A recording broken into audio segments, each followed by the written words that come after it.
नमस्कार। अखबार रिपोर्टर के इस अंक में आपका स्वागत है। क्या आपका नाम वोटर लिस्ट में है? तो तैयार हो जाइए। आपको आपके घर में आपके जो बीएलओ होते हैं, बूथ लेवल ऑफिसर, वो आएंगे और आपसे कुछ दस्तावेज मांगेंगे। अब आज हम इसी पर चर्चा करने वाले हैं कि ऐसा क्यों हो रहा है और इसकी क्या वजह है। बात शुरू करें इससे पहले आपसे हमारी गुजारिश है कि आप हमारे चैनल को थोड़ा सब्सक्राइब कर दीजिए। जो कुछ अपना राय है कमेंट में ज़रूर दीजिएगा, लाइक और शेयर भी कर दीजिएगा।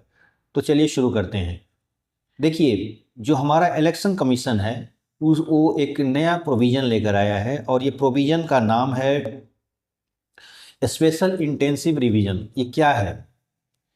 एक्चुअली 2003 में से पहले, मतलब 2003 के तक हर बार इलेक्शन कमीशन वोटर लिस्ट का एक रिव्यू करता था और उसमें से जो त्रुटियां होती थी, जिसका नाम जुड़ा हुआ है गलत लोगों का, उसका नाम काट देती थी। किसी का 2-3 जगह से अगर किसी का वोटर लिस्ट में नाम है तो उसमें से एक जगह रख के बाकी को हटा दिया जाता था।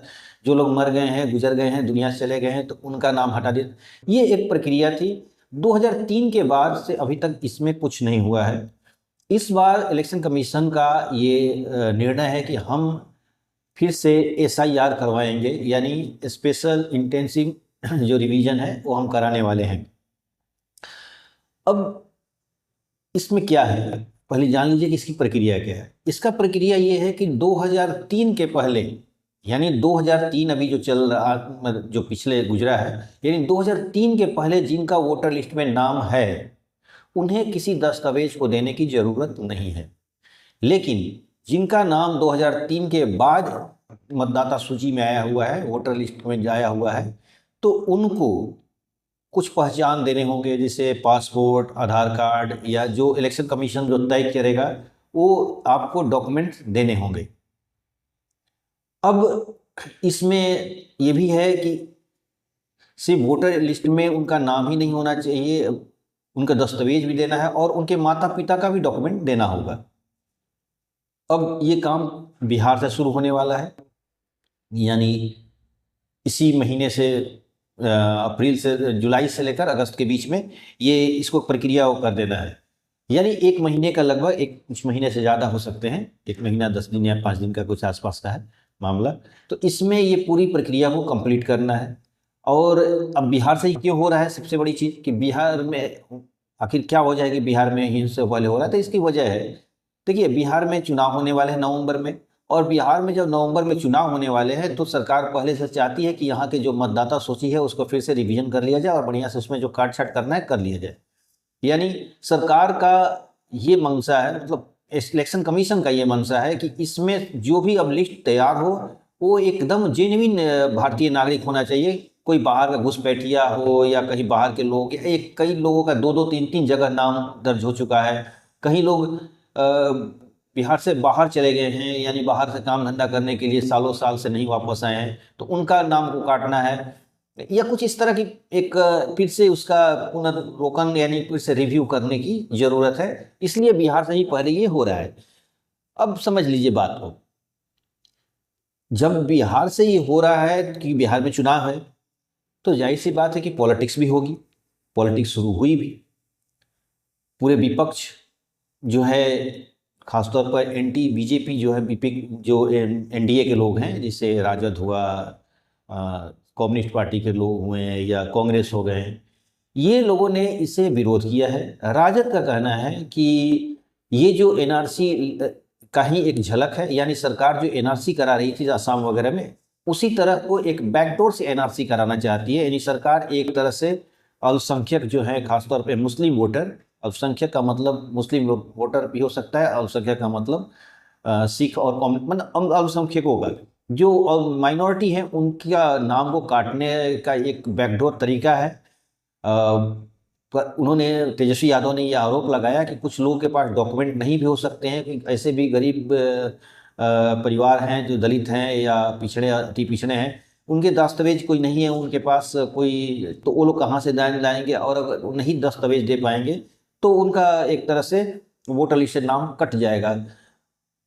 दूसरा चीज कि यही बात कम्युनिस्ट पार्टी के लोगों ने भी यही बात बोला कि जो गरीब है उनको, गरीबों को वोटर लिस्ट से नाम काटने का ये एक तरह से सरकार का मंशा है।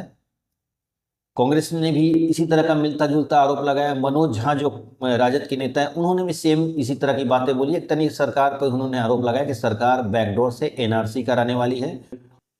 इलेक्शन कमीशन का कहना है कि हम एक तरह से इस वोटर लिस्ट को फिर से सुधार रहे हैं, हम एक तरह से फ्रेश बना रहे हैं, ताकि जो भी घुसपैठिए हो, रोहिंग्या हो, या इस तरह के ऐसे लोग हैं जो नहीं होना चाहिए इस लिस्ट में, वो भारतीय नहीं है। अभी तो अभी ये जब ऑपरेशन सिंदूर के दौरान बहुत सारे पाकिस्तानी लोग भी यहाँ पर नजर आए कि वो उनका वीजा वगैरह कैंसिल हो गया था, वो यहाँ पे रह रहे थे। तो ऐसे लोगों की पहचान करके और एक तरह से उनका वोटर लिस्ट से नाम कट करने की सरकार, इलेक्शन कमीशन का ये अपना एक नियम है, और ये एक रूटीन प्रक्रिया है। बीजेपी का कहना है कि ये एक रूटीन प्रक्रिया है और इसमें हमारा कोई लेना देना नहीं है। ये एक संवैधानिक पद जो है इलेक्शन कमीशन, उसने ये निर्णय लिया है और ये कोई नया चीज़ नहीं है। 2003 के पहले भी हुआ था, 2003 के लंबे पीरियड के बाद नहीं हुआ, तो इसे फिर से एक बार रिव्यू करा लिया जाए कि बहुत सारे लोग इस दुनिया को छोड़कर चले गए हैं, कुछ लोग अपना जगह को बदल लिए हैं, कुछ लोग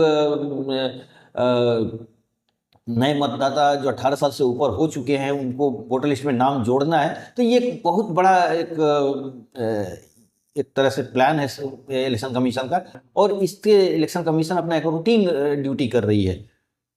लेकिन विपक्ष इस बात से खुश नहीं है, विपक्ष इससे आंदोलन के मूड में है।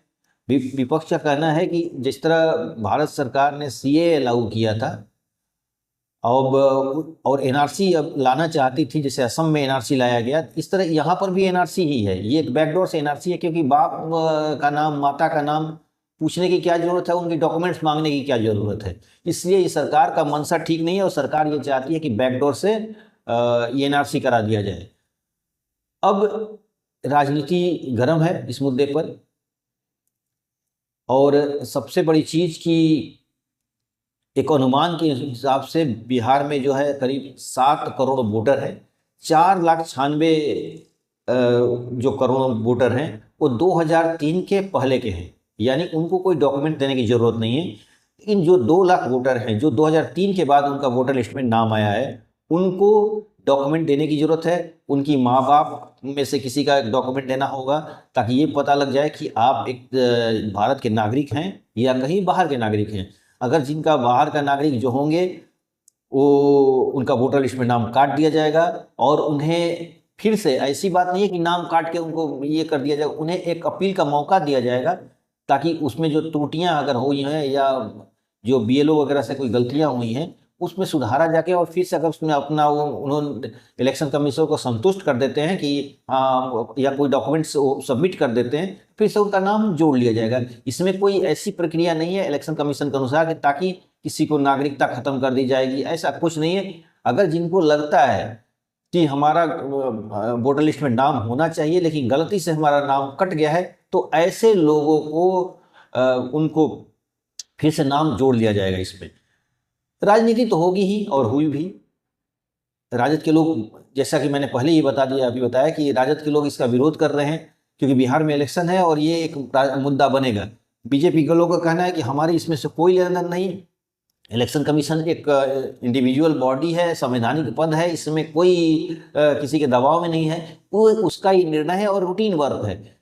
अब जाहिर सी बात है कि देखिए ये बिहार में ही हो रहा है, लेकिन अब अलग अलग देश के अलग अलग प्रांतों में भी होने वाला है। बंगाल में होगा, असम में जिससे हुआ, लेकिन और भी झारखंड में होगा, उड़ीसा में होगा, उत्तर प्रदेश, यानी सब जगह में ये होने वाला है।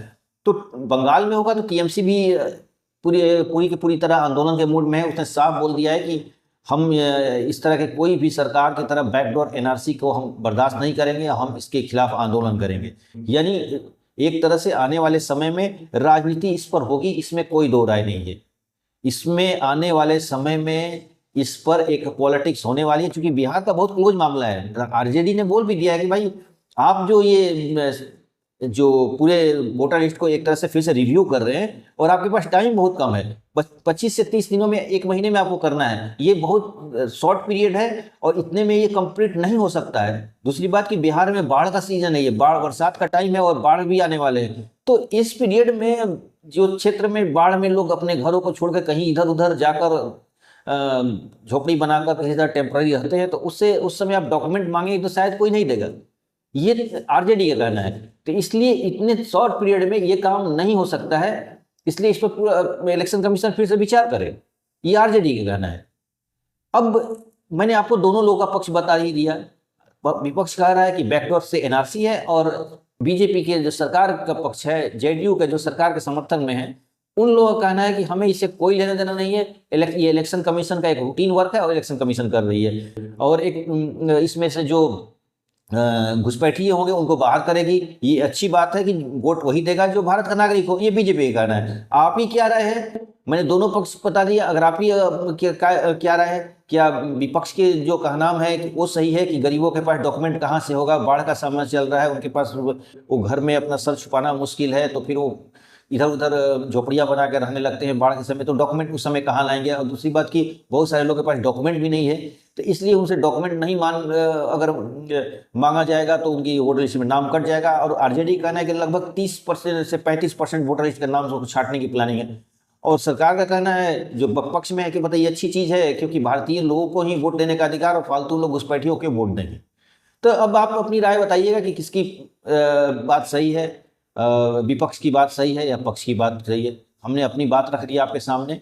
तो आज के बस इतना ही। नए के साथ फिर आपसे मुलाकात होगी। आपसे हमारी गुजारिश है कि आप हमारे चैनल को फिर से सब्सक्राइब कर दीजिए, अगर आप सब्सक्राइब नहीं किए हो तो, और थोड़ा अपने दोस्तों को भी बताइए और इसको शेयर वगैरह कीजिए।